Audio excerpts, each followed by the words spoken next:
Alright, this video is in response to the Star Wars The Force Awakens official teaser. Now, this was released over a year ago, and I did write some stuff about it, but wanted to put some stuff on video for this little series. So, it's a cool little teaser, longer than other teasers that we've seen for other movies, and they hit you right off the bat with a bunch of really cool stuff. We get a mysterious voice. Whose voice is this? You know, saying there has been an awakening. First person we see is Finn, the Black Stormtrooper, pops up. Like I said before, he is going to be the new central character as far as the old trilogy is concerned. It followed the adventures of Luke Skywalker. There were a lot of main characters, a lot of strong characters, but it was about Luke Skywalker, whereas the prequel trilogy was about Anakin Skywalker. I think the sequel trilogy will be primarily about Finn. Some stuff from other trailers does play into that, but that's what I thought ever since I saw the first one. Like I said, about 13 months ago now. So he is on a desert planet. First question is it Tatooine? We now believe that to be a planet called Jakku, and so not Tatooine, but desert planet. Next scene, also in the desert, we see BB-8 passing by some old wreckage.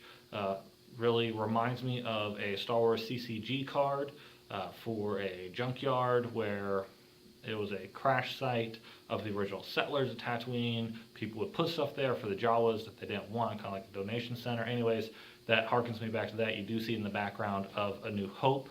So we're seeing a lot of parallels to the first Star Wars movie, but also the first movie of the original trilogy. So we're seeing a lot of parallels with also the first movie of the prequel trilogy, this being the first movie of the sequel trilogy. The first two trilogies did play off each other quite a bit with their movies. I think this one will as well.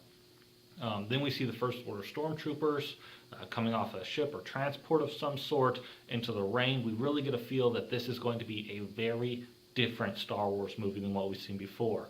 A lot more action-packed, very fast-paced, especially compared to the original trilogy, but even compared to the prequel trilogy, still very fast-paced. Alright, then we have Rey, again, in the desert. We're going to see that she meets Finn, she has BB-8 with her, we'll see all that eventually, but we get our first glimpse of Rey. Then Kylo Ren, the new big baddie, so to speak.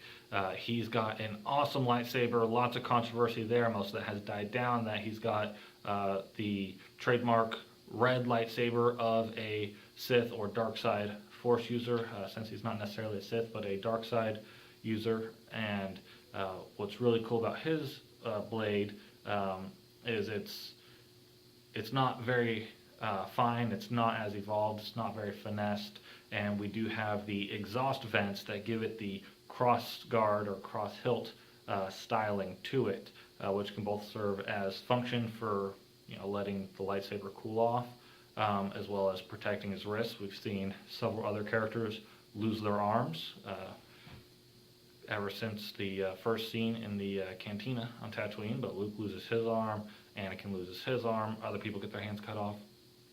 So it can be very useful in that manner, but it really, I think, is supposed to portray his personality quite a bit. We do see, actually, before we see Kylo Ren, we see Poe Dameron in an X-Wing.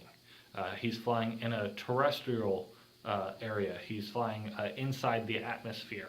So that's not something that we see a lot of in the other 6 films. We don't see any real fights, any dog fights being planet-side. It was always some really cool artwork in the comic books whenever that would happen, and we'd see ships take off, even some shooting at each other, but not so much any dog fights. Then, after Poe Dameron, we get the Kylo Ren stuff that I talked about, where he's in a snowy area, but snowy with trees. So unlike with Hoth, or Tatooine, or Yavin, or even Naboo and these other planets that had pretty much one ecosystem for the entire planet, we are seeing what could be multiple ecosystems on a single planet. We get the Millennium Falcon after that back in the desert. Millennium Falcon doing some terrestrial maneuvering, and then it ends there. So it's very, very cool teaser.